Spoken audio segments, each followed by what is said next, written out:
Hi, this is Leslie. I'm at Artistic Artifacts, and I want to show you 5-minute feet. We're going to see if we can get a couple techniques in 5 minutes.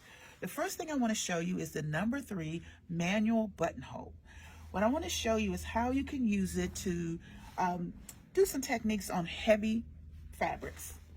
Away we go. I've had it pre-set up where I'm going to do a gathering of this heavy fabric. So I made a loop in the back, and I've made sure that it's in the grooves of the number 3 foot. So let's get started. You want to make sure that you have it on zigzag so that it'll swing on both sides.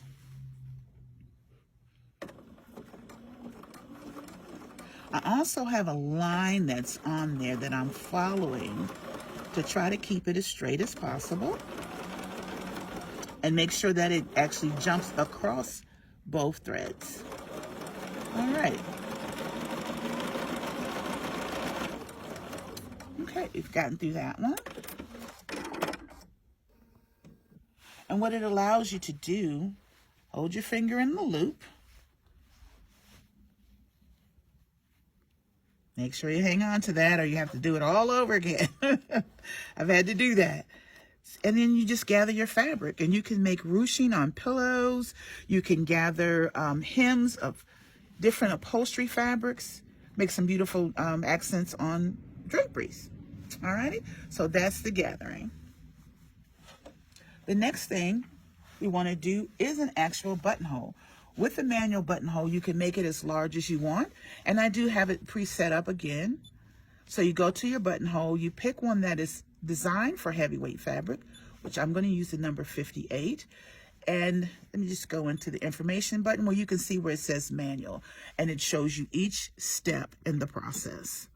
And you just push it down as you go. So let's start at the beginning. Go up one more. Alrighty, let's get this buttonhole. I've already drawn out the line for the size of buttonhole that I want. Lower my presser foot. Line it up with the toe here and the bar across the back.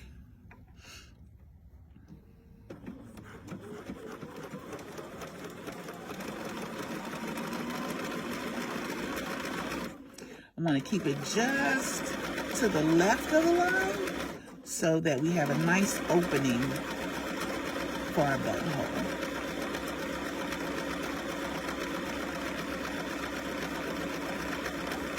And when it lines up, we go to the very next step, which is a tack. And then the next one is the keyhole.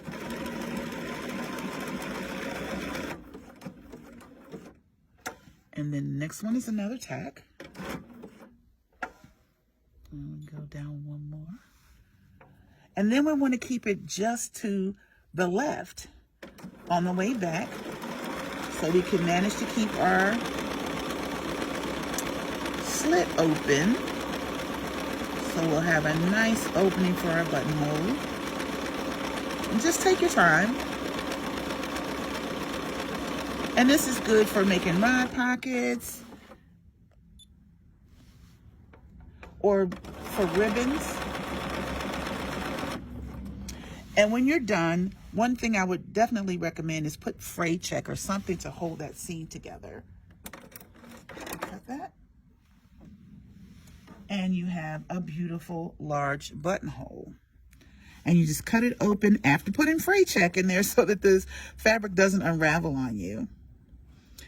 There are more uses of the number 3 foot, and what I would recommend is you take a look at the big book of feet. This is what I like to call the BERNINA textbook of feet. See you soon. Bye-bye.